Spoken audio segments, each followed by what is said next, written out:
ரொம்ப ஆடினிய, ரொம்ப பாடினிய, புரியல.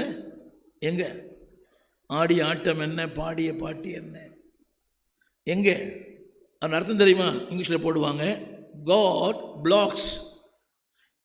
சிலுவை வந்துட்டீங்கனாலே பெருமை இருக்காது. சொல்லுங்க, எந்த மேன்மை சிலுவை அல்லாமல் ஏதும் இல்லை இந்த பாரினிலே. சிலுவைக்கு வந்துட்டாலே பெருமை வராது. ஆமென் சொல்ல மாட்டீங்களா? ஜாதி பெருமை, படிப்பு பெருமை, நிறப்பெருமை, பணப்பெருமை, குலப்பெருமை, கோத்திர பெருமை ஒன்றுமே வராது. ஆமேன். ஜாதி பார்க்க மாட்டாங்க சிலுவைக்கிட்ட வந்துட்டாங்கன்னா. இதுக்கு ஆமீன் சொல்ல மாட்டாங்க நிறைய பேர். மேலே இருக்கிறவங்க ஆமீன் சொல்லிட்டீங்களா? ரைட்.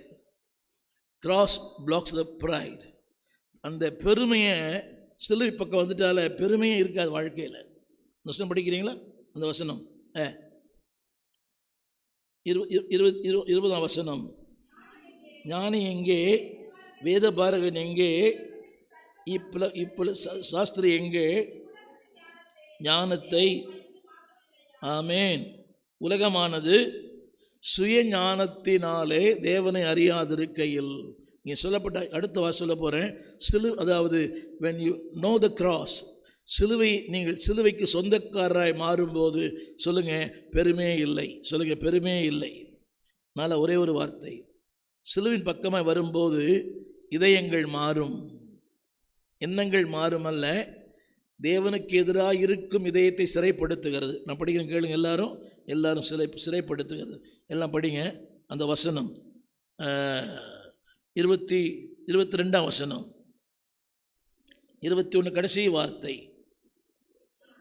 பைத்தியமாய் தோன்றுகிற பிரசங்கத்தினாலே, சத்தமாக சொல்லுங்க, அந்த வசனம் போட்டீங்களா? எல்லா எண்ணங்களையும் கிறிஸ்துக்களை சிறைப்படுத்துகிறோம். வசனத்தினாலே.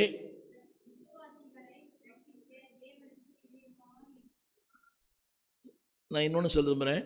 சிலுவையின் பக்கம் வந்துட்டாங்கன்னா எண்ணங்கள் சிறைப்பட்டு போகும். எபேசியர் புஸ்தகம்